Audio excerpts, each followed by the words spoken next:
Boa tarde, então, pessoal.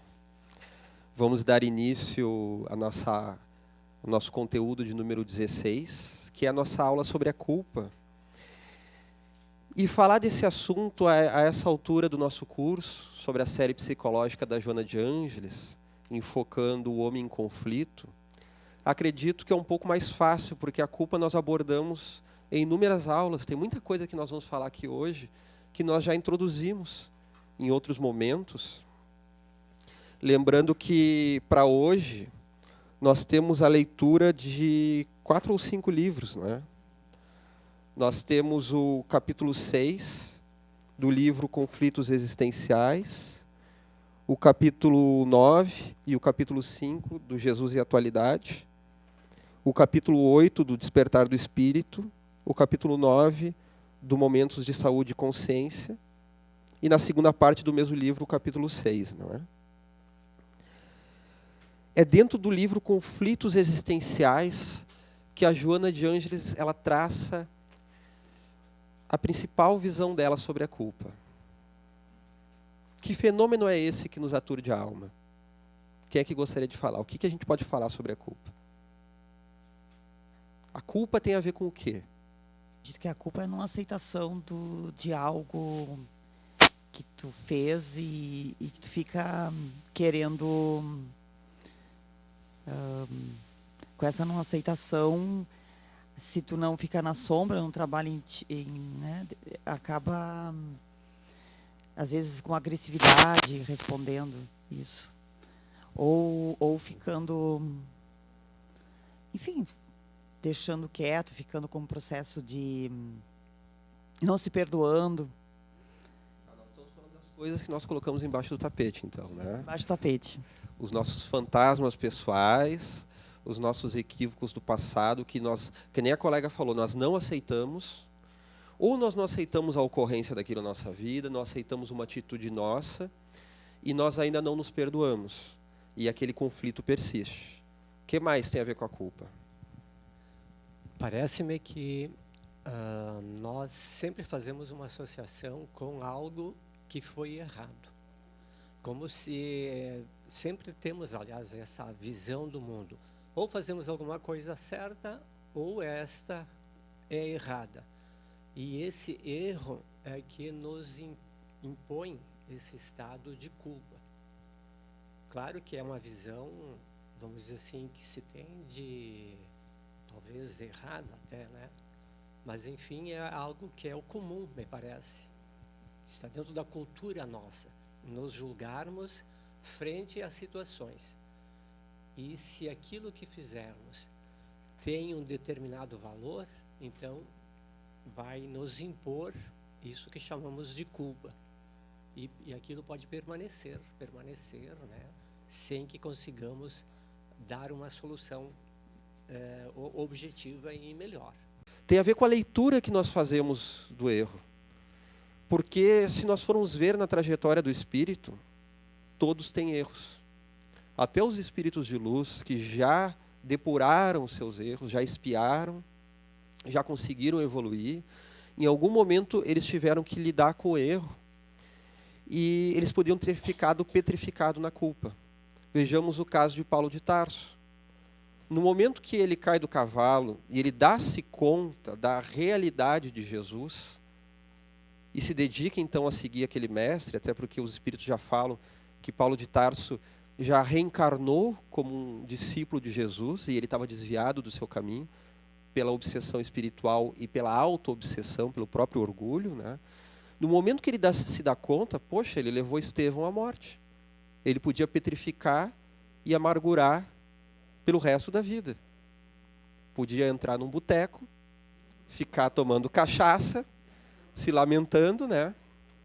Ou como dizem os jovens hoje em dia, né? Gostam de brincar, saiu para comprar cigarro e nunca mais voltou, né? Ele podia ter feito isso, mas ele passa por um processo muito bonito de autorreparação, que não é fácil, naturalmente, né? Em que ele vai então para o deserto tecer barracas, né, naquele momento de se reencontrar enquanto a gente sabe que durante todos esses anos o próprio espírito Estevão, que lhe havia perdoado, foi um dos espíritos que muito ajudou o Paulo de Tarso, né, no cumprimento dessa tarefa. Então nós estamos falando de um equívoco, estamos falando da forma com que nós lemos o equívoco, porque é essa questão, a forma de ler, porque a culpa é uma forma muito bruta de ler o equívoco. É um mecanismo, digamos assim, muito inapropriado. É um mecanismo antigo de ler que algo nós fizemos errado. Da pessoa querer ser muito crítica, achar que tem que ser perfeita sempre. Então, acho que a culpa também leva a isso, tu não aceitar que tu errou, porque tu tinha que fazer tudo perfeitamente, né? Então, pode ser uma leitura, né? Uma inflação. Aí essa culpa que tu está falando é a culpa do perfeccionismo, em que nós temos uma inflação do nosso ego, em que o nosso ego, feliz ou não, se achando o tal ou não, ele está inflando nas suas responsabilidades, que é um dos elementos da sombra, a sombra da inflação. Então, nós falamos do equívoco, tem a ver com erro, educação, né? Pode ser uma educação muito repressora, muitas vezes uma educação castradora, em que os pais ensinam através da culpa. Então, é uma forma de tu limitar a criança através da culpa. Não é que a criança não deva ser corrigida. Pelo amor de Deus, ela precisa ser corrigida. Só que ela é corrigida através de um senso de responsabilidade, que os pais vão ajudando a criança a sair daquela anomia moral, em que ela não tem moral, para a heteronomia moral. Ou seja, existe uma lei, existe uma vigilância, e tu vai ser percebido diante daquilo, e tu vai depois ter que lidar. Bom, bagunçou todos os brinquedos na sala. Bom, agora é o teu momento de juntar. Não é nenhuma punição. É bom tu ter essa capacidade. Olha que bom ter essa capacidade de poder juntar os próprios brinquedos. Para que um dia essa criança possa arrumar, no que a maioria de nós às vezes nem chegamos, né, na autonomia moral, em que não precisa uma vigilância. Aquilo ali nós já carregamos dentro de nós. Então tem a ver com a educação, naquilo que o Freud falou da introjeção das leis sociais, né, em que o nosso superego, dentro da psicanálise, dentro de uma leitura psicanalítica, seria aquela instância que nos traz a lei. Então, o superego ele vai trazer uma sociedade introjetada. E a Joana de Ângeles vai falar que essa culpa da educação, ela é da educação castradora, da educação excessiva. Ela vai levar a criança e depois o adulto a uma dubiedade moral, em que ele vai agir conforme as circunstâncias. Isso no livro Conflitos Existenciais. Conforme as circunstâncias e não conforme o senso que ele pode desenvolver do que é certo e do que é errado, e de uma diretividade moral. De uma diretividade que ele pode ter dentro de si do que é melhor para ele. De uma nobreza que ele pode desenvolver. Ele não vai ter isso, ele vai ficar numa dubiedade. Isso, ambivalência. Cadê o troço?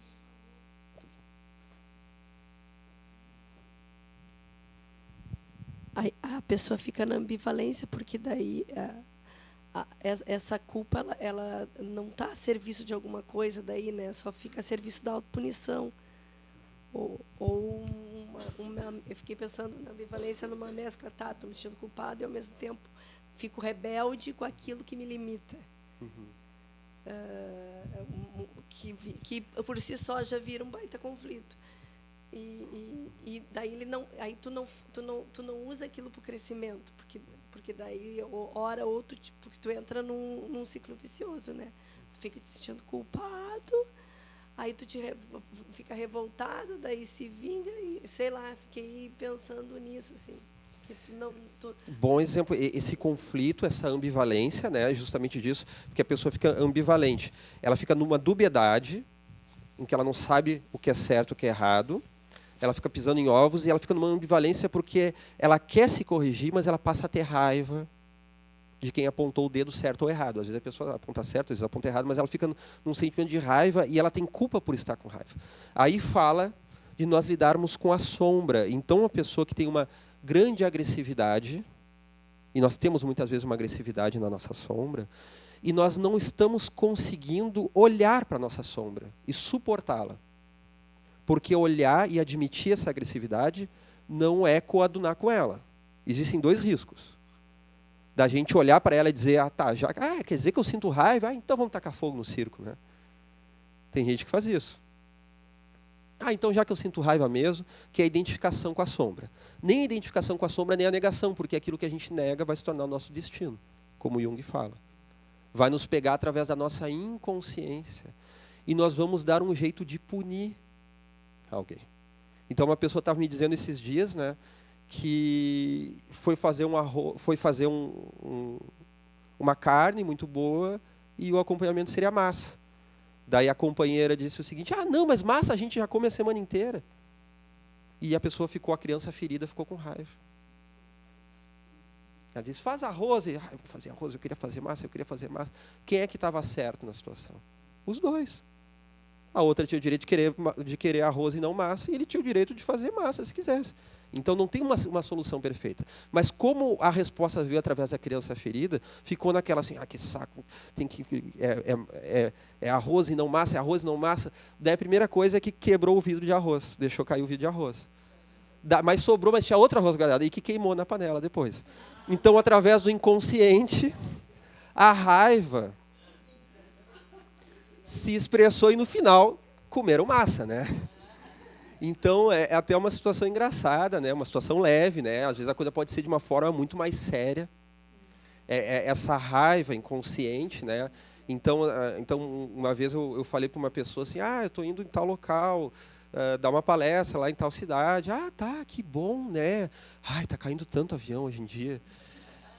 Assim, obrigado. Obrigado, né? Então, aquela agressividade que está na sombra, né? Aquela agressividade não trabalhada, que vai se tornar aquele comentário, vai se tornar no auto-boicote a si mesmo, um boicote ao outro, né? Então, essa sombra não trabalhada que gera, então, o sentimento de culpa. Vejamos bem.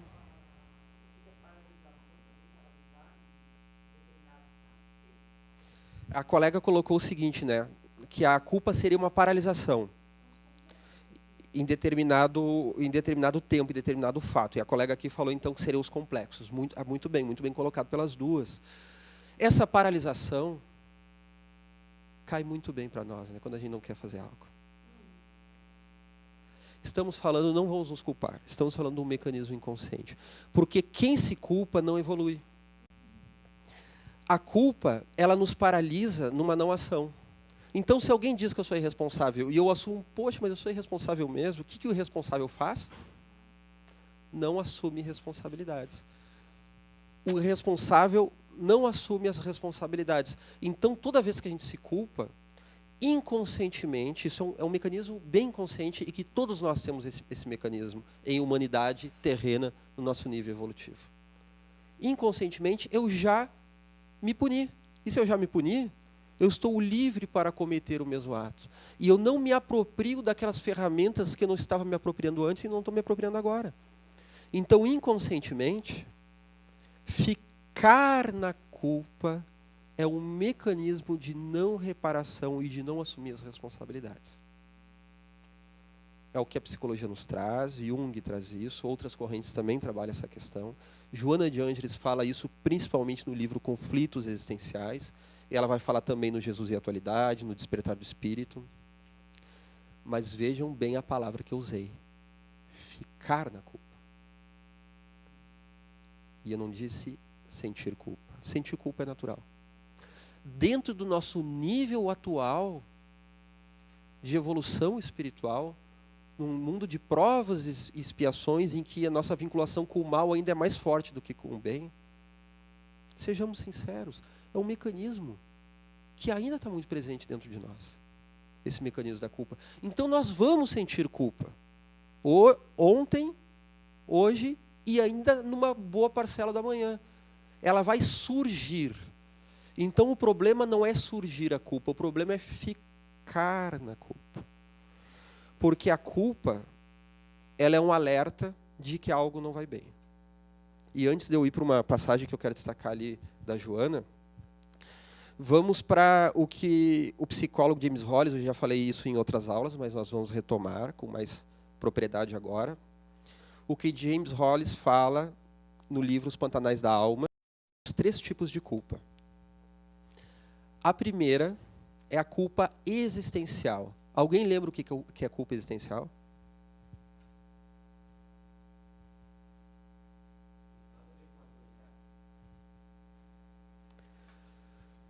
Tem. O colega perguntou se tem nada a ver com Adão e Eva. Tem a ver.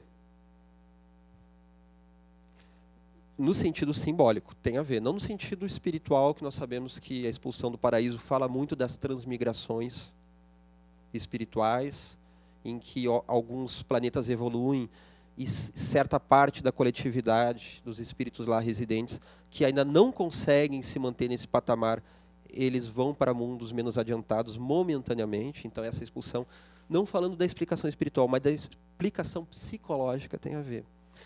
É aquela culpa da natureza. O adolescente, rumo à independência, ele precisa se tornar independente dos pais. E ele vai sentir culpa por causa disso. Ele vai sentir culpa por desejar, não só o adolescente, todos nós vamos sentir culpa por desejarmos caminhos e respostas que ainda não foram dados nas concepções iniciais que os nossos pais nos passaram. Eles nos passaram determinados modelos de felicidade, alguns talvez equivocados e outros com uma boa dose de acerto e mais fidedignos. E daqui a pouco o nosso ser começa a conceber caminhos que vão além daqueles e que nós precisamos trilhar. E esse desejo por independência, primeiro ele vem num sentimento de culpa. Vejam bem, nós não estamos falando uma culpa por um erro, primeiro vem com uma culpa. Então nós avançamos em direção a algo e por ter avançado nós vamos sentir culpa. Então a culpa existencial, ela fala também da culpa do viver. Ou seja, para eu me alimentar, eu tenho que ceifar a vida de plantas, talvez de animais. Eu tenho que arrotear a terra, por mais que eu seja vegetariano, eu vou arrotear a terra e ali tem formigas, tem insetos que vão morrer. Se eu passar num concurso, eu vou tirar a vaga de alguém. Mas alguém tem que assumir a vaga, e se alguém assumir, ele também vai tirar a vaga de outro. Morrer implica em morte. Se a minha mãe me concebeu, no momento que ela está me amamentando, ela não está dando bola para o outro irmão. Ela vai dar em outro momento. Então, não há como nós termos uma perfeição, agradar a todos ao mesmo tempo. E os japoneses se atrapalharam um pouco com isso. Nós temos na doutrina do harakiri o que Emmanuel chama como uma distorção da lei da reencarnação. Em outras palavras.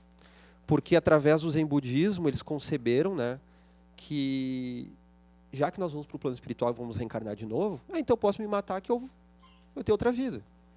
Sem compreender a lei de causa e efeito que envolve ao suicida e a responsabilidade dele de tirar a chance da própria vida. Então os japoneses, eles são muito vinculados a um código social muito severo. E principalmente durante o período feudal, eles tinham aquela concepção de que tu tem que agradar o teu senhor, quase que num jogo de xadrez, um jogo matemático, e vai ter uma hora que tu vai agradar um e vai desagradar outro. E toda vez que tu te vê num jogo intricado que tu perde a honra familiar, a cultura feudal japonesa defendia então que através do harakiri tu lava a honra própria e a honra da família. Eu já falei isso em outras aulas, né? Então a taxa é altíssima lá de suicídio. É uma forma de lidar com a culpa existencial. Então, isso é uma fantasia, uma inflação muito grande. Isso é um perigo psicológico muito grande. Aquela fantasia de que nós vamos dar conta de todas as responsabilidades sociais. Nós podemos ser bem intencionados, isso é o principal. Para eu estar aqui hoje, eu deixei de fazer outra coisa. Eu queria ter feito exercício hoje. Mas hoje eu fui para o consultório. Nos meus intervalos, eu fiquei dando uma relida nos livros da Joana. À noite eu vou cuidar dos meus filhos, eu gostaria de fazer um exercício, talvez eu não possa, vou ter que deixar para outro momento. Há culpa em relação a mim mesmo. De algumas coisas que eu vou descortinando na minha vida, que eu não vou amparando e que eu preciso amparar em algum momento. Mas nem sempre eu tenho a matemática perfeita. E eu preciso, todos nós precisamos aceitar isso. Claro, vamos fazer o melhor. Quando eu puder, eu faço meu exercício. Mas vamos nos reconhecer com mais tranquilidade. Existe, então, a culpa da ansiedade, eu botei ali entre aspas, porque é uma falsa culpa. É uma culpa como defesa anti-ansiedade. Mas é uma defesa não muito boa, né? Alguém está rindo aí, se quiser falar alguma coisa que você deu conta. Hoje uma pessoa estava me dizendo o seguinte, né? Estava se sentindo muito culpada porque tinha uma colega de trabalho que arranjou um emprego à noite. E como ela arranjou um emprego à noite, ela estava descuidando do emprego principal dela. E estava fazendo muita coisa errada e estava deixando muito trabalho para fazer. E ela, pô, mas como é que eu vou falar para a pessoa? Porque ela tem um trabalho à noite que ela precisa de verdade. Então eu disse, olha, então tu tem uma chave importante. Tu compreende ela. Mas, como colega, parte do teu acerto é sinalizar na hora certa. E tu não vai deixar isso para depois, né? Tu precisa sinalizar que ela está se equivocando. Ah, mas eu estou me sentindo culpada por fazer isso. Não, isso não é culpa verdadeira, isso é ansiedade. Porque talvez eu também me sentisse ansioso numa situação assim. De ter que ir lá corrigir, olha aqui, colega, tu está deixando o trabalho para fazer, né? Tu está deixando para depois. Eu sei que tu tem muita coisa para fazer, tu tem um emprego a mais para poder dar conta dos teus ordenados, mas eu preciso te sinalizar. Então tem uma ansiedade, o medo de não ser compreendido.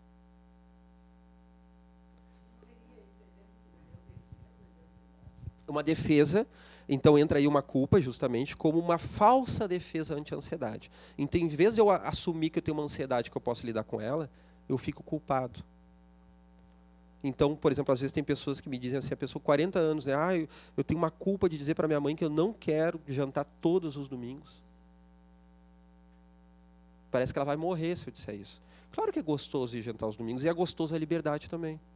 De como adulto dizer, ah, mas daí eu vou dizer que eu estou com muito trabalho. Aí tu está escamoteando.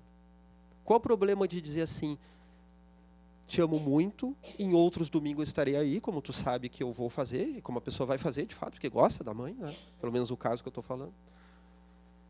Mas eu estou com vontade de fazer outra coisa. Aí é assumir a posição de filho adulto diante dos pais e não mais o filho criança. E a gente tem medo de assumir os nossos posicionamentos, não é? É uma forma de dar valor a si. É uma forma de dar valor a si, e já te ouço, tá? É uma forma de dar valor a si e de já ir entrando nessa outra esfera aqui, ó, a da responsabilidade. Como Jesus diz, não vim trazer a paz, mas a espada. Às vezes nós vamos ter que nos colocar de uma forma que não é a mais agradável. E a gente vai ter que fazer. Saber dizer não. A culpa, a ansiedade, essa questão que muitas vezes, com o tempo, a gente vai aprendendo, mas muitas vezes temos dificuldade de dizer não numa tarefa, no meio espírita, vamos supor, ou sobrecarga, até no meio familiar, tem a ver? Sim, tem muitas vezes a gente tem esse medo de dizer não, justamente porque a gente tem medo de não ser compreendido. A gente tem medo de não ser aceito. E daí esse medo, ele remete a muitas coisas. Remete à educação, à perda do amor dos pais. Então, isso é muito comum em crianças adotadas, né? A criança adotada, muitas vezes, com medo de sofrer de novo abandono, é comum que se torne desafiadora para testar as bases, ou que não desafie em nada, que tenha medo. Não pode botar sua frustração com medo de abandono. Pode ter a ver com isso. Pode ter a ver com a própria sombra, né? Aquelas pessoas que são juízes severos da atitude dos outros. Tem uma hora que começam a ser juízes de si mesmo. Não se perdoam um só ato. acham que estão se equivocando em tudo porque nós estamos falando de uma raiva introjetada. Então, essa ansiedade, ela pode estar vindo por N fatores. E aí nós vamos para a culpa verdadeira. Alexandre, eu fiquei pensando ali, eu me lembrei, na constelação familiar tem dois conceitos, que chama-se a boa consciência e a má consciência, né?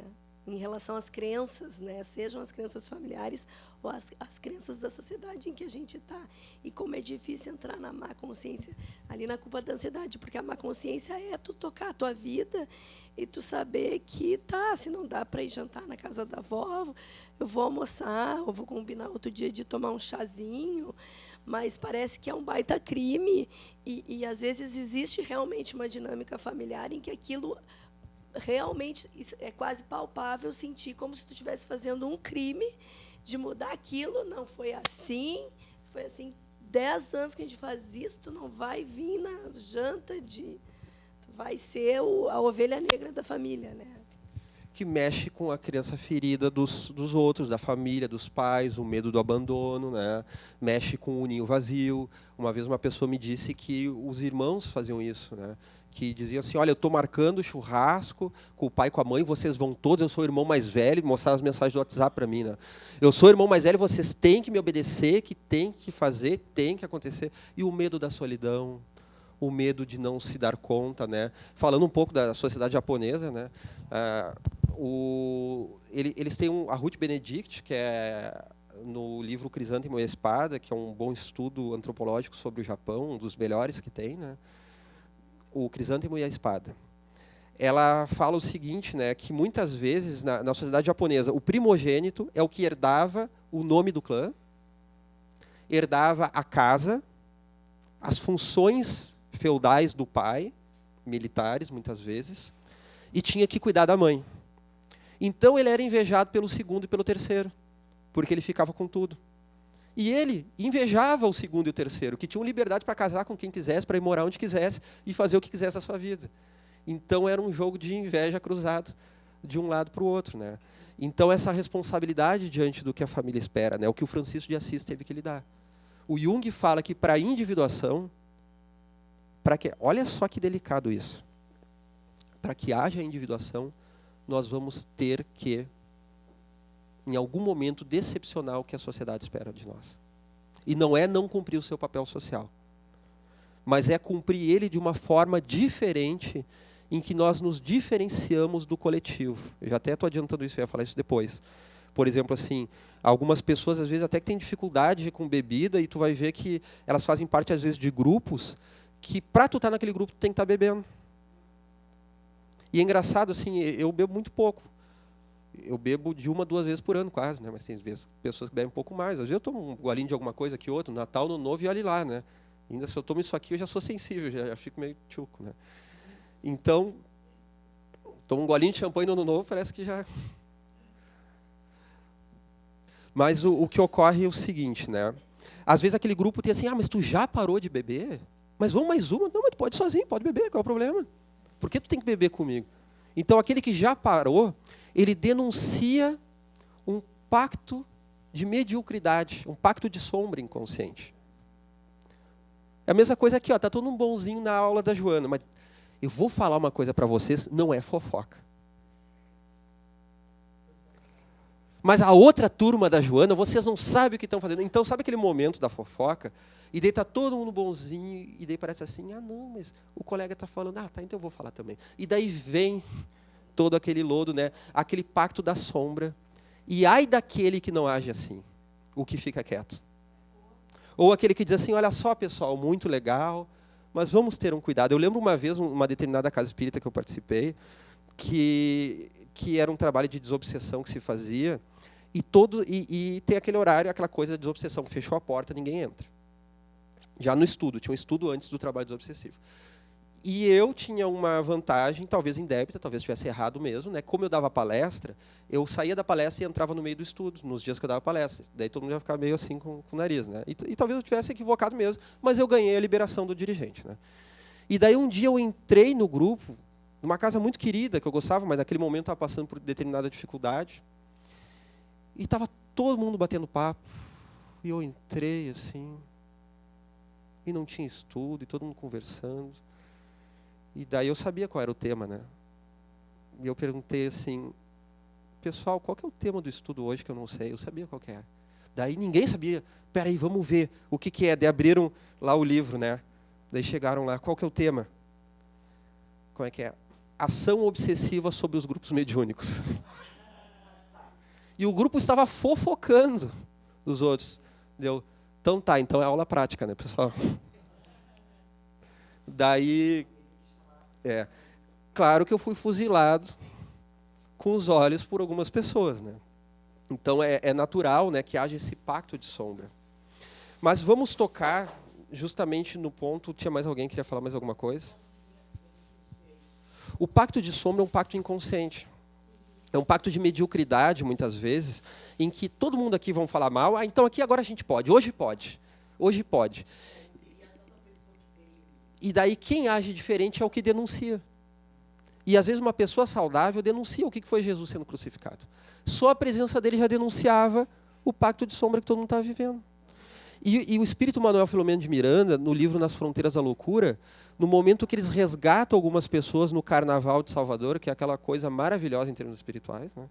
Em que eles falam o que está acontecendo do lado de lá, as ações obsessivas. Eles falam que enquanto eles estão levando alguns espíritos para socorro, outros estão xingando. E o instrutor, se eu não me engano, é o Bezerra de Menezes, não me lembro agora qual instrutor falou para ele, para o Manuel Filomeno de Miranda, diz assim, que muitos desacreditam por inveja. Então, eles não acreditam na luz. Não é porque eles não estão vendo luz. Não é porque eles não estão vendo que outros estão sendo resgatados e que eles podem ser também. Mas como eles não conseguem entesourar em si mesmo essa luz, em outras palavras, eles desacreditam e eles têm inveja, e eles atacam. Então, é aquele cinismo. E vamos prestar atenção nisso, né? Nós estamos num momento de eleições, em que a principal ferramenta dos candidatos e dos eleitores é o descrédito do outro. Não que às vezes o dedo não possa ser colocado na ferida diante de algumas discrepâncias. É natural que sim. Mas o Espírito Carlos, né, no livro Gotas de Ouro, através de João Nunes Maia, ele coloca o seguinte, que a pessoa tem que estar muito em paz consigo mesma e muito elevado para poder contradizer. Às vezes é necessário contradizer. Os espíritos respondem isso a Kardec no Evangelho segundo o Espiritismo, quando se é importante mostrar o mal alheio. E diz o seguinte, né, que não olhar o mal pode ser até pernicioso. É uma ingenuidade. Então, às vezes, é importante reconhecer o mal para aprender com aquilo, com o que não fazer, e não se comprazer. Não ficar inflando, isso mesmo, não se comprazer. E que nós vamos denunciar se isso tem algum proveito. Primeiro para a pessoa, se tem um proveito, às vezes, até para a coletividade. Então, primeiro tu vai à pessoa.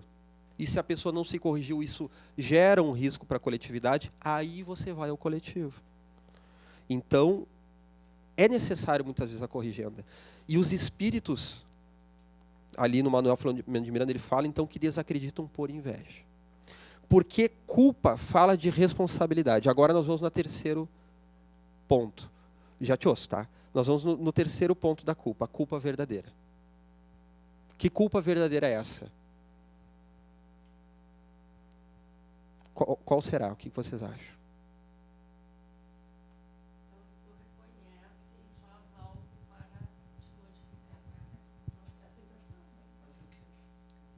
Eu acho que é aquela que tu te culpa, né? Reconhece e vê assim o que aquilo vai te beneficiar ou em que tu podes realmente mudar ou mudar esse fato, né? Essa culpa. Acho que é por aí o caminho, mais ou menos. Sim. E ela também necessita e merece ser superada. Mas ela cumpre a sua finalidade como um alerta. É aquele sinal vermelho. É a culpa que nos leva isso, acolher a culpa, isso aí, como um autoconhecimento. Ela existe para que haja um reconhecimento de um possível equívoco. Um reconhecimento. Então, a culpa verdadeira, ela nos leva para isso. O reconhecimento. E ela precisa ser superada. deixar de ser culpa. Porque se ela ficar na culpa, mesmo sendo a culpa verdadeira, é um problema. A culpa verdadeira é um equívoco verdadeiro. Nós realmente nos equivocamos. Quando, por exemplo, tu ofendeu alguém e se deu conta que fez errado. O que tu te passou. Existe aqueles momentos que uma pessoa nos provoca e a gente fica com aquela laranja entalada e de repente aquilo vai e a gente humilha a pessoa. Causamos danos físicos e morais.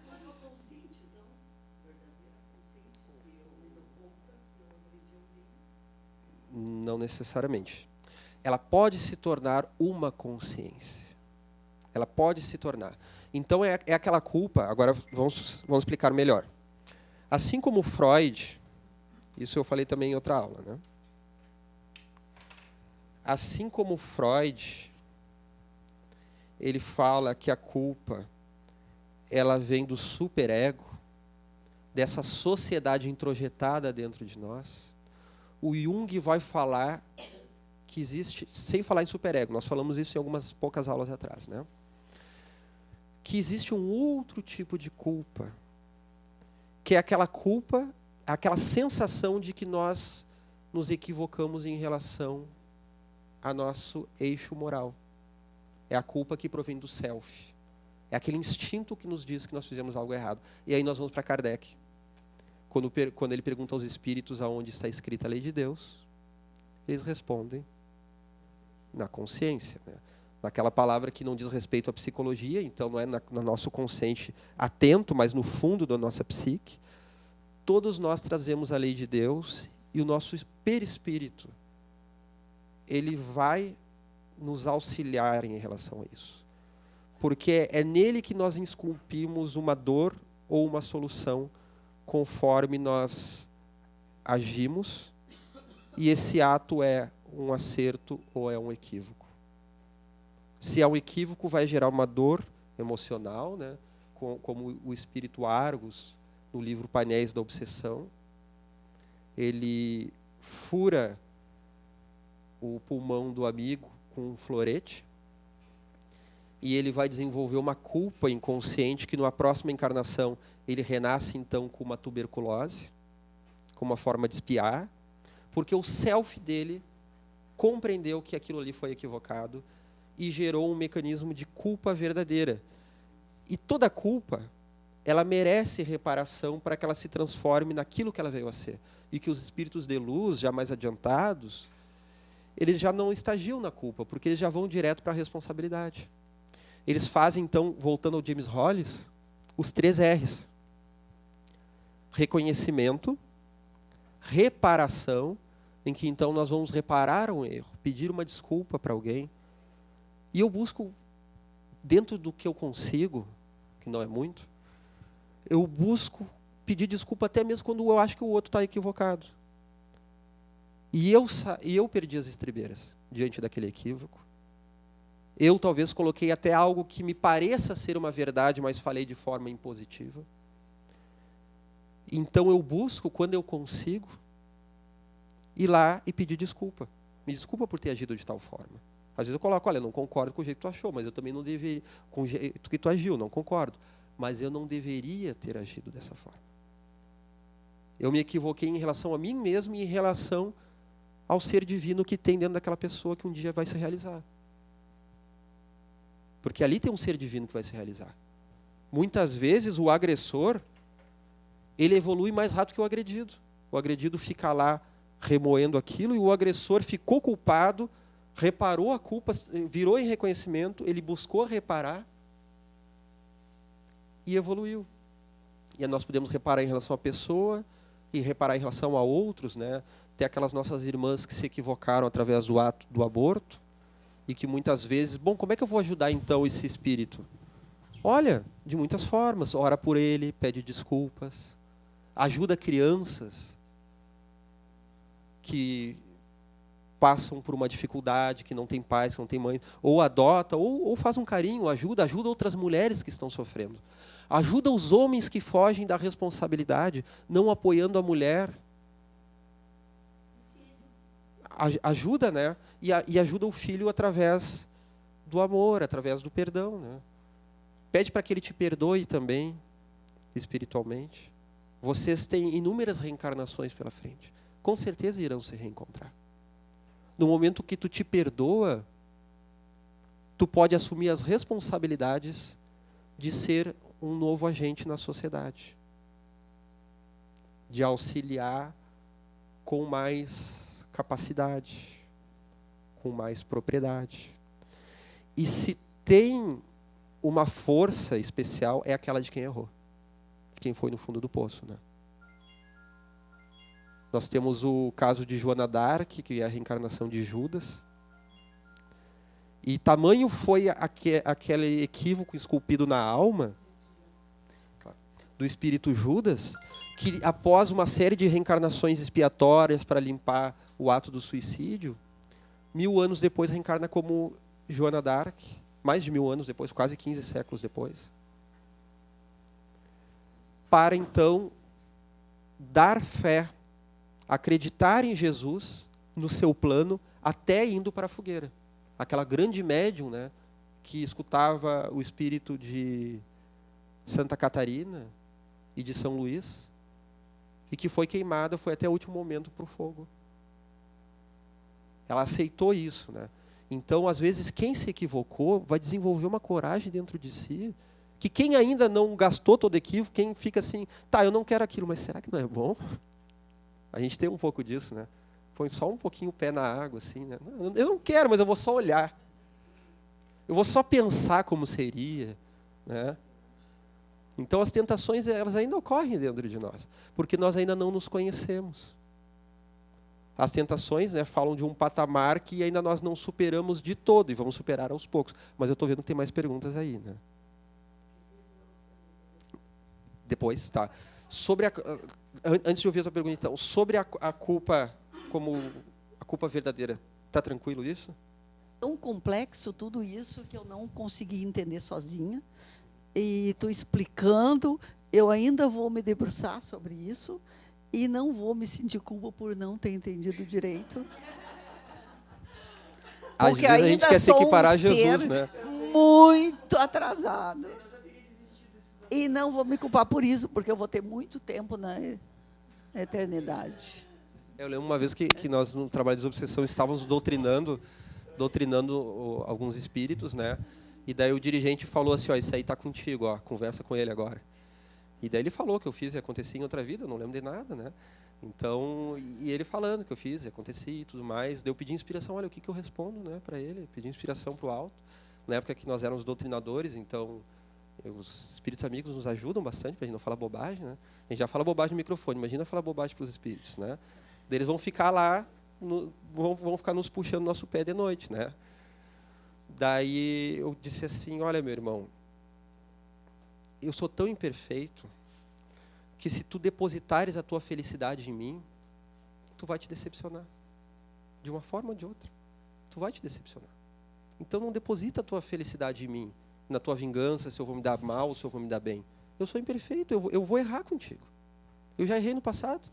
Eu estou juntando força para não errar de novo contigo e com os outros que estão numa situação parecida com a tua. Então não deposita em mim, faz o teu caminho. Então é isso que a colega falou, né? Não vamos nos culpar, até porque é uma fantasia nós estudarmos a culpa aqui em Joana de Ângeles e dizer assim, hoje é sexta-feira, amanhã é sábado, eu não me culpo mais. Vamos ter uma proposta, eu vou estar mais atento com as minhas culpas, para que eu não seja uma vítima delas, até quando eu estiver sofrendo uma dor de cabeça, uma doença física, uma perseguição social, eu introjetar, eu não sou uma vítima. Eu estou passando por uma dificuldade. Mas eu não sou uma vítima, eu não sou um coitado. A Joana de Ângeles, ela traz uma... É importante reconhecer isso. Muito bem. Reconhecer isso, reconhecimento. Isso que a colega falou, né? Estou sentindo isso, mas não sou isso, né? A Joana, ela coloca o seguinte, no livro Momentos de Saúde e de Consciência. A consciência divina irriga-me com a paz. Vamos mentalizando. Os meus equívocos são elucidados e acalmo-me, considerando as imensas possibilidades de equilíbrio que estão ao meu alcance. diante de mim, o presente, elaborando o futuro.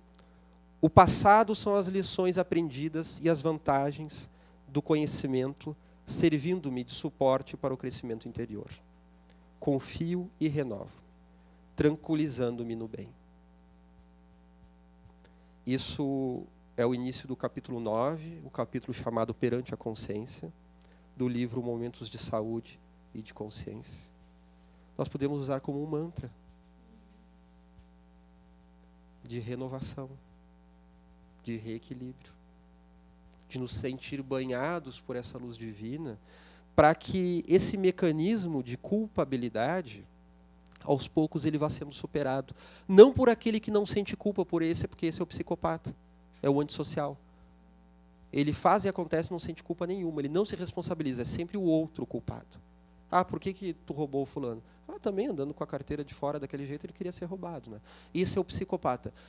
Não de quem não sente culpa, mas de quem supera a culpa. É outra coisa. É sair do conflito não para baixo, mas para cima. É superar essa culpa, né? Tu tinha uma dúvida? Sim, eu queria fazer uma pergunta, Alexandre. E aquelas pessoas assim que em algum momento sentem uma culpa eterna, passam anos, anos e anos numa culpa, não conseguem, elas não conseguem nem viver direito às vezes por causa disso. Isso teria o que por trás da arrogância? Que sentimentos? Isso aí que você colocou, né, que é um sentimento tão comum. Ele vem por todos esses que nós já falamos e por mais um outro que nós não podemos deixar de falar. Fala de um possível erro verdadeiro cometido e que a pessoa se lembra ou nem se lembra, ficou no inconsciente. Fala de uma educação, de como foi tratado na infância. Fala da sombra, essa agressividade que está sempre presente, e não podemos esquecer um fator essencial, que a Joana trabalha também. O fator reencarnatório. Aqueles equívocos que fizemos em encarnações passadas. Eu achei tão importante quando aquele ciclista, seja por um ato verdadeiro ou não, porque alguns dizem, mas isso chegaria na mídia, então por isso ele se adiantou, não sei. Mas foi tão importante quanto o Lance Armstrong, aquele ciclista que alguns anos atrás foi num programa conhecido nos Estados Unidos e admitiu que ele, que é o maior ciclista da história, que venceu 8 vezes a volta da França, imagina, 8 vezes a volta da França, eu nem fui na França, e ele já venceu 8 vezes a volta da França de bicicleta, né? Que ele tinha usado doping. E ele perdeu seus prêmios, né? Então, é um momento de vergonha, é um momento de constatação negativa, mas como é importante que o espírito seja desvelado em vida. E não deixe isso para uma futura reencarnação, em que ele engana todos e se sente esperto por isso, e numa encarnação futura a pessoa se sente como se fosse um eterno enganador. Eu lembro de uma paciente que eu atendi, que ela teve muitas retrocognições, que são lembranças, flashes de vidas passadas. E ela foi uma pessoa que tinha uma dificuldade muito grande com as riquezas, né? Então, ela atacava todos que tinham riquezas, e depois ela veio a casar com um marido muito rico, e dela tinha um lance de culpa em relação a isso, ela não conseguia trabalhar e ganhar o seu próprio sustento. E ela se enxergou numa encarnação em que ela foi um rei muito poderoso, que oprimiu o povo, e que naquela vida ele se deu conta que havia errado tanto, que ela viu uma imagem de ela pegando os anéis na mão e jogando fora e dizendo assim, eu não quero isso. Ela se viu como um homem, né, trajado de rei, retirando os anéis e jogando, eu não quero isso. Então a pessoa trazia um conflito desde aquela vida. Então nessa vida ela precisou ser uma revolucionária que atacava então tudo que era tipo de propriedade privada, e depois já estava já numa idade mais madura se dando conta de que nenhuma coisa nem outra. Que ela poderia se reequilibrar diante dessa culpa do passado. Então muitas vezes isso que foi colocado, né, a pessoa que sempre sente aquela culpa, que persegue, pode ser um pouco de cada um desses elementos. E até um resquício do reencarnatório. O próprio Leon Tolstói, que sentia muita raiva da Igreja Ortodoxa Russa, né? Que era um cristão de coração, mas não concordava com o texto bíblico. Ele, depois em desdobramento, como é colocado no livro Leon Tolstói por ele mesmo, também já comentamos isso, né? ele tem uma retrocognição em que ele se vê como papa e ele se vê alterando o texto bíblico. Então, quando ele lia aquilo e dizia, isso aqui é ladainha, eu acredito em Jesus, mas esse texto está alterado, era o registro inconsciente de que ele tinha alterado. Então, como é importante nós não termos raiva daquelas pessoas que nós discordamos. É importante, às vezes, discordar. E o Jung, ele vai nos trazer uma coisa, eu vou falar disso apenas rapidamente, só para a gente entender a naturalidade da culpa. Não a sua permanência, o seu surgimento. O Jung vai falar que o desenvolvimento da personalidade, ele passa por 2 tipos de adaptação. Se eu não me engano, isso está no livro, volume 18, A Vida Simbólica. A adaptação externa e a adaptação interna. Na primeira metade da vida, principalmente, nós vivemos a adaptação externa, que é formar família, ganhar dinheiro, cumprir o nosso papel social, que é importante. E existe uma adaptação que já sempre vai ocorrer desde criança, mas principalmente na segunda metade da vida, depois dos 40 anos, que é a adaptação ao inconsciente, aquela sabedoria do inconsciente que vai nos levar a um outro tipo de adaptação. E tem uma pegadinha aí. Para que a gente possa realizar essa adaptação, que é mais importante ainda, em algum momento nós vamos faltar com essa. Nós vamos faltar com a adaptação externa. Nós não vamos conseguir cumprir o nosso papel social como gostaríamos. Então, o Jung fala que a cada passo da nossa individuação, nós nos adaptamos um pouco externamente, depois nós vamos para essa adaptação interna. O que o meu mundo interno quer, que eu me dedique mais às artes, que eu busque a espiritualidade, ou que eu lide melhor até mesmo com o mundo material, que eu integre a minha sombra de alguma forma. Eu vou fazer uma adaptação interna, e como eu vou falhar com a sociedade nisso, isso gera uma culpa que tem que ser reparada. E só vai ser reparada depois. A gente tem que suportar que não é imediato. Como é que o Jung viveu isso? Em 1913, ele passa por uma crise muito grande, que ele quase esquizofreniza, ele quase enlouquece, e ele vai abandonar muitos dos seus atos sociais, ele vai abandonar a Associação Psicanalítica Internacional, que ele era presidente, vai abandonar a Universidade de Zurique, em que ele dava aula, ele era colega de muitos pensadores famosos na época, né, inclusive Einstein, com que ele se relacionava, e tantos outros. Ele vai abandonar esse meio, ele abandona Freud e a psicanálise, ele quase enlouquece, ele só continua atendendo os pacientes. Quase louco está atendendo os pacientes, né? Vejam que coisa linda.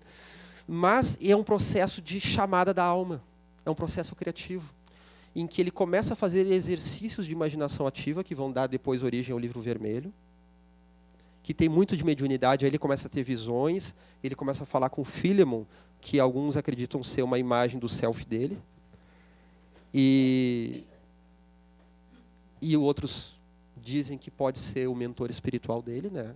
Aqui nós não temos certeza, mas há muitos indícios de que seja. E ele vai, então, se retrair do papel social dele, que ele vai exercer de uma forma não perfeita. Ele continua sendo o homem do mundo, o pai de família. Ele não era um pai muito bom, não, mas ele continua sendo. Marido, então, não dá nem para falar desse capítulo, né, de Jung como marido.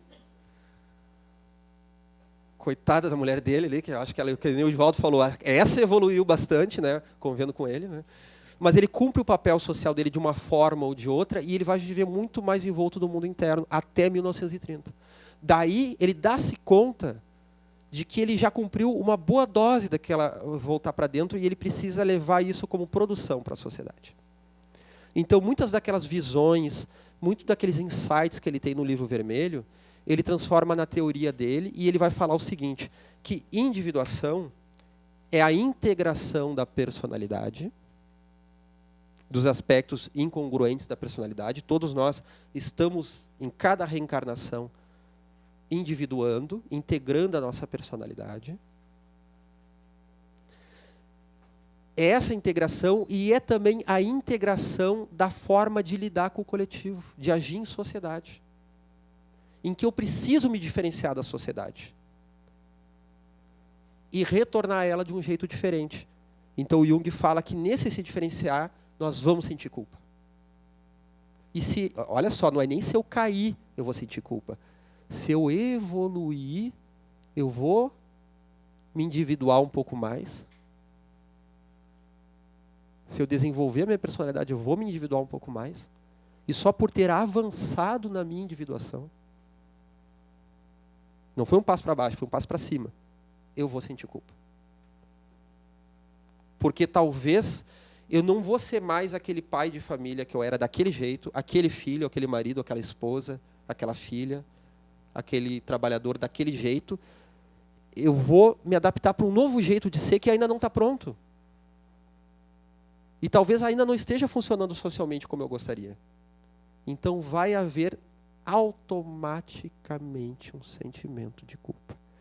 Paulo, como eu falei há alguns minutos atrás, após dar-se conta do Cristo, nós já estamos na hora, né?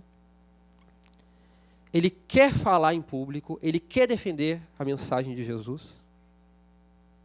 E até os cristãos olham estranho para ele, né? Isso está no Novo Testamento, eles dizem, tá, mas vamos receber o Paulo, mas ele é um assassino. Está na presença dele, é quase morte.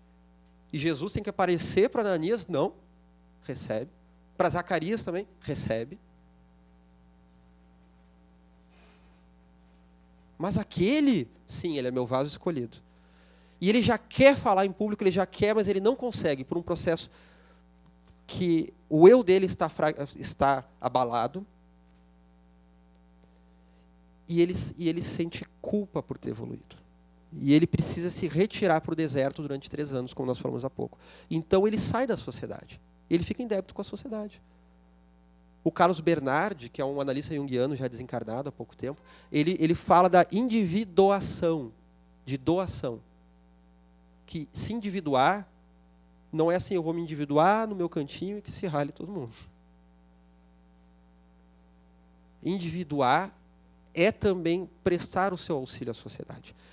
E aqui no Espiritismo, Kardec resume isso através da caridade. É a caridade que vai nos levar ao nosso crescimento emocional, ao nosso crescimento espiritual. Joana de Ângeles vai falar disso com muita propriedade, porque ela nos fala justamente, não, acho que não era aqui, ela nos fala justamente de deixarmos de sermos vítima de nós mesmos para nos tornarmos o nosso próprio psicoterapeuta. Não te reencarnastes, porém, apenas para pagar. Antes sim, para ressarcir com amor, liberando-te dos compromissos negativos mediante as ações relevantes. És candidato às comeadas da montanha, e não um condenado às galés nas sombras, do remorso inútil ou no charco das lágrimas perdidas. Se permaneces na situação infeliz, tornas-te vítima de ti mesmo. Todavia, se te resolves por sair do caos, transforma-te em teu próprio psicoterapeuta. Vamos encerrando a aula. Eu sinto que é um tema que, apesar de nós já estamos falando há um tempo, ele dá muito pano para manga. Então, vamos em aulas futuras, podem perguntar de novo sobre isso. Pessoal de casa, estude as leituras que nós indicamos para hoje. E assim vamos encerrando a nossa aula.